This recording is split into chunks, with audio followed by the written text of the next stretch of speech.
ಜೈ ಜಿನೇಂದ್ರ. ಎಲ್ಲರಿಗೂ ಭಕ್ತಾಭಿಮಾನಿಗಳೇ, ಆತ್ಮೀಯ ಆಮಂತ್ರಣ. ಪಾವನ ಸಾನ್ನಿಧ್ಯ ಮತ್ತು ನೇತೃತ್ವದಲ್ಲಿ ದಿವ್ಯ ಮಾರ್ಗದರ್ಶನದಲ್ಲಿ ಮಾರ್ಚ್ 9ರಿಂದ ಮಾರ್ಚ್ 14, 2026ರವರೆಗೆ ಶ್ರೀ ಕ್ಷೇತ್ರ ಹೊಂಬುಜ ಜೈನ ಮಠ ಹುಂಚಾದಲ್ಲಿ ಶ್ರೀ ಪಾರ್ಶ್ವನಾಥ ಸ್ವಾಮಿ ಜಗನ್ಮಾತೆ ಪದ್ಮಾವತಿ ದೇವಿಯ ವೈಭವದ ವಾರ್ಷಿಕ ರಥೋತ್ಸವ ಮಹೋತ್ಸವ ನಡೆಯಲಿದೆ. ಪ್ರತಿದಿನ ವಿಭಿನ್ನ ವೈಭವ, ಪ್ರತಿಕ್ಷಣ ದಿವ್ಯಾನುಭವ. ನಾಗವಾಹನೋತ್ಸವದಿಂದ ಆರಂಭವಾಗಿ ಸಿಂಹವಾಹನೋತ್ಸವ, ಬೆಳ್ಳಿ ರಥೋತ್ಸವ, ಪುಷ್ಪ ರಥೋತ್ಸವ, ಭಕ್ತಿಭರಿತ ಮಹಾರಥೋತ್ಸವ, 108 ಕಲಶಗಳ ಮಹಾಭಿಷೇಕದ ಪುಣ್ಯಕ್ಷಣಗಳು, ಕುಂಕುಮೋತ್ಸವ ಮತ್ತು ಧ್ವಜಾರೋಹಣದ ಮಂಗಲಮಯ ಸಮಾಪ್ತಿ.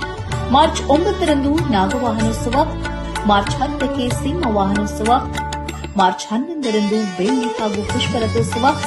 ಅಂದೇ ವಿಶೇಷವಾಗಿ ಸಿದ್ಧಾಂತ ಕೀರ್ತಿ ಪ್ರಶಸ್ತಿ ಪ್ರದಾನ ಸಮಾರಂಭವೂ ನಡೆಯಲಿದೆ.